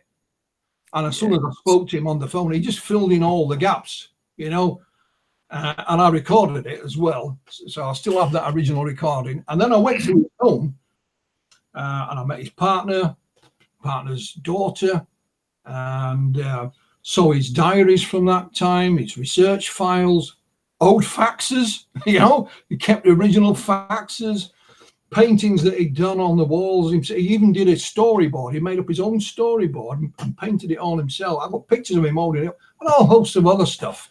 So not only did he tell me the story, he was able to support that with documentation. Yeah, you know, photographic pictures, yeah, absolutely. it's my diary from 1995. Yeah, meeting with Santilli, you know, whatever. And you know, even the faxes he got from Kodak, which told you which edge codes to use on the side of the film for 1947, what type of film would be used to film such things. He even had a whole file of American military vehicles, pictures of them, because what he also wanted to do was to film a UFO crash Mm-hmm. and have the UFO crash in the background, a military vehicle parked up, and then President Truman. And he was going to get the prosthetics done on an actor, and he'd no soundtrack, but he would tell him what to say. So clearly you could read his lips, which is what Santilli said he'd seen. And he was even going to make this at a disused go-kart track. And the reason he got all these military vehicles, because he was going to use the registration off one and put it on this truck. Going to build the truck out of plywood. So it would be 2D, but it would look 3D. And of course, if you then went and checked at the records, wherever, about this registration number, it would come back as a genuine military truck. That's the kind of detail he went into, you know. Yeah. It's like when you look at the film, he said, we couldn't hire the props from a museum because they had to look new. Museum props, items in a museum tend to look old because that's what a museum does. So they had to get the knives and things like that, the surgeon's kit, if you want, to look new. And what they also did when they hired the props, they had them delivered to different addresses. So there was no paper trail to one particular address. So if you happen to be lucky enough to trace one item to one address, then the other two wouldn't go there. It'd be somewhere different. They built the set in his sister's apartment in Camden because she was having the apartment renovated anyway. Yeah. So it was already a bit of a mess. And here's one of those stories that if Spiros was lying, you don't need to make up. He said, we filmed the first autopsy because there are two. Yep. And Spiros's girlfriend, she'd done the medical check-in and she said, you made a mess of that. If you release that, the medical thing's not right. So Spiros says, don't worry about it. We've run out of money, but I'll pay for another one doing. So get the mold. We've got the mold for the dummies. Make another dummy. We'll film another one tomorrow. Just leave it. So they disappeared. There's the alien on the slab with its cut open, its head out, giblets everywhere. They come back the next morning. They've been burgled. The door had been broken in. Wow. So thought, we've been rumbled. Mm. The only thing that was stolen was a reproduction pistol. There's a piece of debris film holding up some wreckage. There's a soldier, and they were going to have him wearing a sidearm. It was only this prop that got stolen. But he said, can you imagine the burglar coming upstairs and opening the doors? You know, there's no way the burglar could have Mick to be in there because he would have got done for being a burglar. So exactly. But it's one of those stories you don't like make, that. You know, and when you get to know Spiros, he's like that. He's full of these stories like Calvin is, you know. And they said, where did you write this master plan? I said, me and John used to meet down the local cafe. Draw on a bit of paper. I am hoping to try and tap Spiros up this week because I would like to get him on and kind of get his side to like the alien autopsy as well. You the whole story, you Absolutely. know, and he'll go off on a tangent as well, you know. And the only thing that people can't understand is why he didn't come forward beforehand. He said, well, I go back to Santilli now and again. We'd signed a contract. Mm-hmm.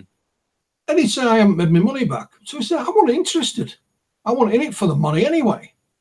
He says that the plan was we'd release it. And then about 6 months later, we go, it was us, hoping that his little film company and John as the sculptor would get some credit and get some more business. But Santilli fed him full of nonsense. And Spiros was not interested in UFOs, still isn't really.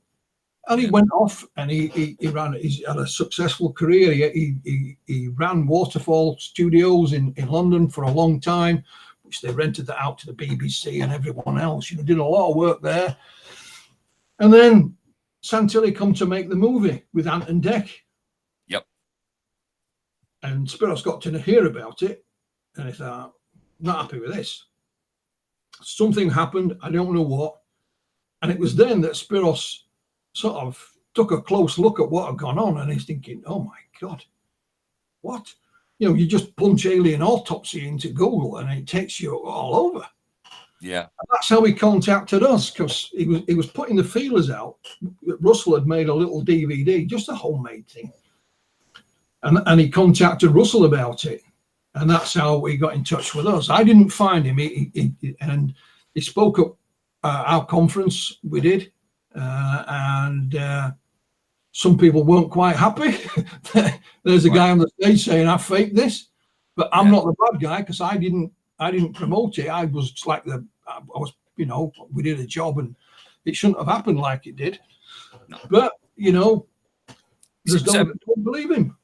No, I mean, it only snowballed because of Santilli's greed, didn't it? Well, yeah, I mean, again, in the early days, Santilli was just going to release it on video. And it got out into the newspapers quite by accident, my fault. You know, I mentioned it to someone and it got out. And it's only then that things changed, when the televisions got involved.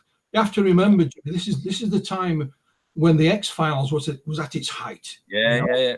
I mean, I remember the time myself. I mean, I was a teenager then, and you know, when this came out, I mean, this was big stuff. I mean, we couldn't wait to watch it. We had to hire a guy called Chris Carey to go and do the negotiations with the various networks. Chris was a well-respected member of the broadcasting community, if you like. I'm not sure whether Chris knew that it was a fake or not. I've never been able to get an interview with him. I don't know. Spiros reckons he probably didn't. I'm not so sure. I have my doubts, but I don't know. But nonetheless, Chris did what he was paid to do, was go and negotiate the contracts. And Santilli raked it in. But there's no way that he would have known that. You know, it was one of those things that it just took off, Jim, and it snowballed. You know, it did. It really did. And then you kind of had that came out, and then there was sort of like Pirates of the Pirates of the Pirates of the Pirates of versions of it. So like, you know, you get further down the chain, so the videos are going to end up looking more and more grainy. It's looking more and more authentic. I mean, what was I was maybe 17 when that came out, or 18. And I remember being at a friend's house, and we'd spent an evening sampling exquisite tobaccos from around the world. And it came, honestly, it was such an air of anticipation to watch it. We finally got around to watch it, and it blew everyone away. Yeah. Well, the main documentary was Alien Autopsy, Fact or Fiction, made in the States. Yep. The guy who made it was Bob Kivier. I actually spoke to Bob about an hour before I spoke to you this evening, you know. Oh, wow. Yeah. I kept in touch with him ever since. Yours truly's in it briefly. Yes, you are. I sent you the pictures, didn't I? Yeah. But it was shown in Russia, Saudi Arabia, Japan. I mean, you name it. And what Santilli did was clever. He didn't sell it to one broadcaster. He sold it individually to the different countries. You know, he could have said, I will sell it to you for a whole lump of money, and then you can sub-license it or whatever. But no, he did it all over. And he got magazines that run it, you know, and paid him for it and things like that. And he made a lot of money at it. Spiros, on the other hand, not a penny, because he wasn't in it to do that. That wasn't their plan. And he's still not looking to make any money out of it. He just wants the recognition and the bullshit to stop, and saying, no, it is a fake. And myself, John, Humphreys, my girlfriend, my brother, you know, my business partner, we were the team that made it. You know, I'm the main guy, but we were the team that made it. And that's the end of it, you know. He said, I'm not saying UFOs don't exist. I'm not saying Roswell doesn't exist. What I'm saying is that this film is not real. It's a fake. I mean, Alien Fact or Fiction, for me, I think at least everyone should have a copy of that in their collection. 100%. Everyone has to have it, because it's just great from start to finish. And I'm so glad I've got it. Jimmy, that Bob Kivier, the producer, was ordered by Fox, who broadcast it, to make 2 more. And he had to do it. Yeah. He had to make extended editions of them. And I think there's one on Amazon Prime now, which is like an extended edition that you can download. I haven't seen it. I've seen it advertised. I wanted to buy it on a DVD, but you can't. You just download it. But it is an extended edition. Later on that year, the video came out. Videos, and it sold in it bucket loads. And I mean, bucket loads. And Santilli had a share of that as well. The one that I've got is the Fact or Fiction, and then afterwards is the Alien Autopsy and the Metals. Yeah, the debris film. Yeah. Debris film. That was done on DVD, but there is an extended edition of the documentary. I think it's on Amazon or one of those. Yeah, and I haven't seen it. I've just seen it advertised. But it's not on DVD. It's just a download. And like I said, I was speaking to Bob about an hour before I spoke to you tonight about something unrelated. But whenever I speak to him, it always ends up back talking about this subject. You know, back to this particular topic. I mean, it's such a monumental talking point. Even now, even though we all know it's a hoax, but it's kind of like the hoax that you love to hate. Well, yeah, I mean, what it did, it raised the interest in Roswell and UFOs because it was associated with Roswell. So it raised the profile of the subject regardless, you know? Absolutely. It's as simple as that. I mean, even now there's models of it in the most peculiar places. About 2 years ago, I don't know if you're aware, but there used to be a UFO museum in Blackpool. No. Yeah. Wow. An old boy had been running it on and off for years, and he'd finally closed it. And I wanted to buy some of the figures out of it. So I went, and it closed. And what he wanted me to do was not to sell me any of the props in it. He wanted me to sell the business to me, to start it. Well, I wasn't interested in that. I just wanted to buy some of the alien figures, you know? Yep. And lo and behold, what's he got there? But the alien autopsy. Very crude, but he actually had one. And he also had one of the aliens from the alien autopsy stood up with a spacesuit on. You know, what it would look like if it was actually dressed as well. And they were in it. Yeah, I mean, the museum wasn't great. And a lot of the figures weren't great, but some of them were worth buying. But he wouldn't sell them to me. And sadly, a couple of weeks later, he took seriously ill. And, you know, so that was it. There's a very good one in a place in Japan. I think it's only a couple of years back in America, in Halloween, they were making alien autopsy cakes for Halloween. So there's an alien there, and you chop it open, and, you know, there's jam in the middle, which is blood. It's the alien from the alien autopsy. It appeared on The Simpsons, Seinfeld, and the X-Files. It was on there. It was actually in an episode of the X-Files. They do their own alien autopsy. So it popped up everywhere, and it still does, you know. So now we move to 2019, and it doesn't appear in a popular TV program, but what we get instead is some alleged documents by a CIA guy. Dun, dun, dun. It's the latest episode.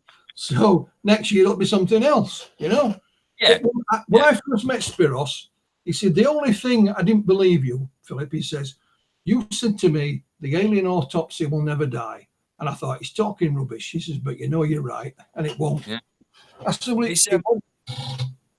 But is it a case of keep looking at this hand while the other hand's doing something totally different? Oh, absolutely. I mean, and it's popular culture now, Jimmy. You know, people might not. You say alien autopsy, and they'll say, "Oh, is that?" They'll know the name. It's like if you say Roswell. Mm-hmm. They might not know what Roswell is, but they'll say, "Oh, is that the place where the spaceship crashed?" And that's about all you'll know. So alien autopsy is a similar thing. It's so far now in popular culture. But now we have alleged leaked documents by a former CIA officer, doctor, whatever he's supposed to be, you know. Yeah.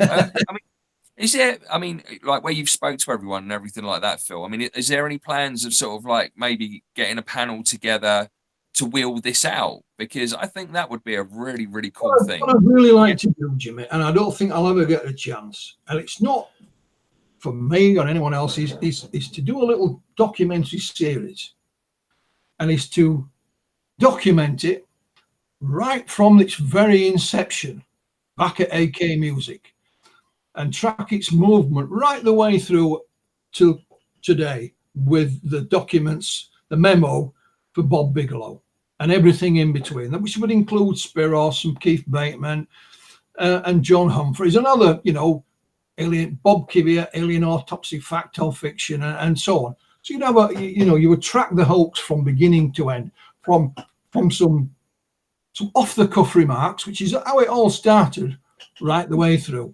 And I think that, for me, and I'm biased, I think that'd be a fascinating way to look at the subject. Or even a little movie, Anatomy of a Hoax, do it as a sort of little crime drama almost, with a bit of tongue in cheek.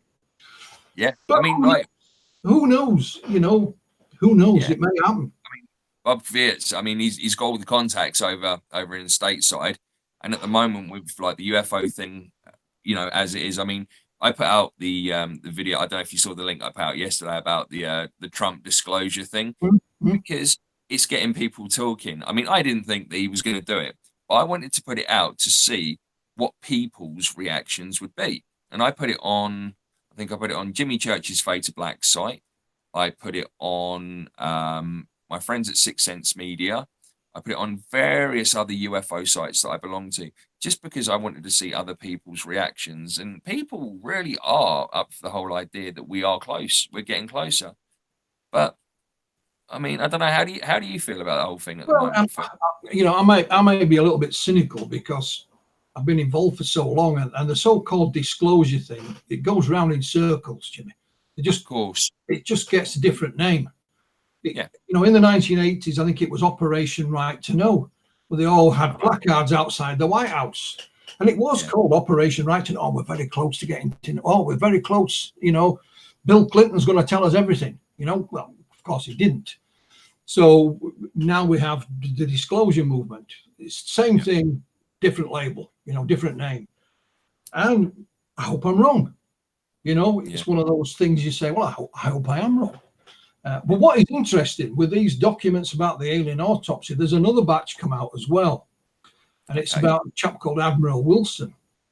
Yeah. And what is interesting there is that they say UFOs are real, this is real, alien abductions are not. Don't see anybody talking about that. Wonder why. Yeah. Because I got the Wilson ones, and then I got the Kit Green ones, and I saved them, and they are actually available on my Facebook wall. Yeah. I put them all on there so anyone can. You have a look at the Wilson ones. It says it there. I think it's that one. That alien abductions are not real.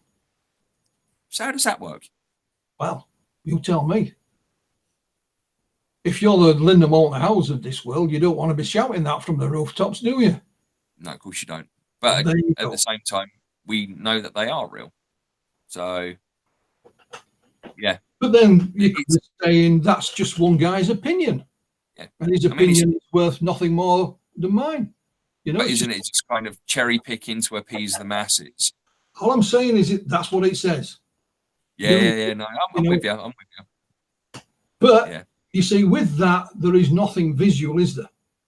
With the memo to Bob Bigelow, we're talking about the alien autopsy film. And you can go and watch it.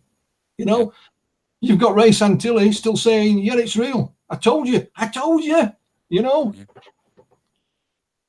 But with the other documents, there's nothing you can see. There's no photographs. There's no film.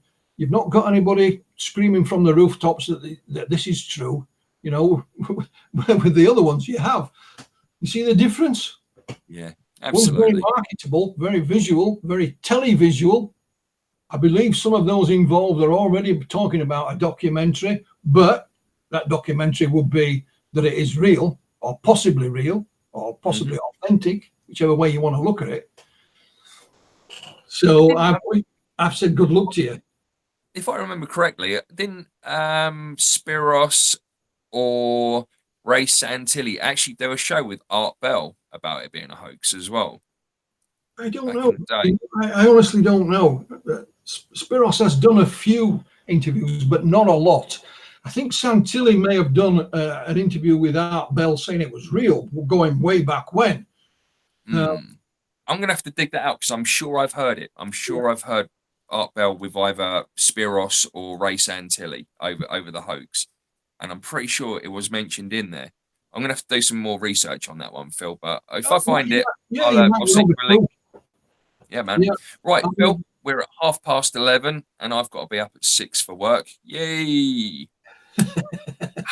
Well, good luck. Mate, honestly, I cannot ever thank you enough for everything you do for us and coming on and obviously filling in the rest of the time this evening. You know, you're a wonderful, you're a wonderful guy. Enjoy the book. Going to, and can't wait to get Calvin's neither. It's a great book. I mean, you know, I'm not being biased, but it's the kind of book that I would buy. Yeah, absolutely. I contacted him in the first place, and when he mentioned that his wife said he should write a book, you know, my ears went like that, you know, and I thought, you know, and we were lucky we got it done. Yeah, absolutely. Well, you do realize, I mean, obviously, I'm gonna have to get the copy, the one signed. I'm gonna have to get, and then I'm gonna have to buy the revised one as well. So I will be getting both copies. Well, so will I. Yeah. You're all right. You got it on tap, mate. You just be like, oh, yeah, that I do. Phil, thank you so much from me. All right, Jimmy. Mika. Mika, is he still here? I thought you'd gone to bed. Get off to bed. You kept him awake. You're too interesting. All right, Phil. Thank you so much, mate. And I'll speak to you during the week, as always. Good night, all right, both. thanks, mate. Good night, mate. See you later. Bye. Well, ladies and gentlemen, that ran a lot longer than we thought. A lot longer. A lot longer. I'm going to enjoy my sleep. But what a show. Honestly, I know it's Calvin disappearing, you know, things like that, they happen. But to have like Phil stay on and keep going with us as well, I thought was our very late cool. starting because the stream failed. I know. And then the stream cut in halfway through, so we have 2 YouTube shows tonight. See, there you go. So that's what's happened. So I will fill in all the other details in tomorrow. I am not doing it now. Unless any of our friends out there can think of a way that we can actually splice them together. That would be really handy. And then we can do YouTube shows together. How about we do that show cutter? No, because you've got to download them first from YouTube, sweetie. So, anyway, from all of us in Fascination. Oh, actually, no. Next week's show, we have Cheryl Costa coming on. Yes. And we will be doing our beginner's guide to paganism and Wicca. Now, Cheryl has been a priestess of Wicca for 40 years. Yeah. She hosts a radio show on it. Yeah. She writes an article in a magazine for it. Yeah. So I think she might be slightly qualified to do a show with Fascination Street. Yes. Yeah. Also, our shout outs. Oh, you're using the paper. Ta-da. Oh. Well Which caught. was underneath the Well caught. camera. Sorry, I wasn't going to use it. There we go. It's not. That's not it. No, Oh. that's not it. Right. Okay. So our shout outs. I know what I'm doing. So shout outs tonight go to Natasha. Look at that. Well caught on TV. Yeah. So Natasha, Mysterious Forces Live. Erik Stitt Art. Brett Larson, Inquire Within. Dave Partridge, Shadows of Your Mind magazine. Obviously, Phil Mantle from Flying Disc Press. Ray and Dennis from Sixth Sense Media. Kelly and C Dubs.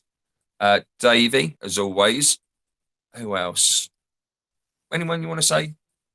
Guess who we're going to be seeing next week? Who are we going to be seeing next week? We're going to be able to cuddle Dex and Lizzie. Yes, we are. Don't know. Never heard of him. Who? Dex. Never heard of him. No, never heard of him. Who's Lizzie? Do you know Lizzie? Who the heck's UFO? I know UFO Gandalf. That's that bloke in Australia with the big beard that we like. Yeah, we like him. Yeah. That one, Gandalf. but I don't know who Dex exes. No, absolutely not. Who else in the shout-outs do we normally give? Oh, Mika for being part of the show, but not actually being part of the show. Yeah. And managing to stay quiet for nearly 3 hours. Woohoo! Fist bump. Oh, yeah. Now let's try that for 24 hours. Dougie the dog for just being Dougie. Everyone for watching, and especially our Oh, moderators. Oh, yeah, you're... And especially our moderators for keeping us safe, Yeah. sound, and loving us. So, until next week, folks, it's goodbye from me. It's good night for me.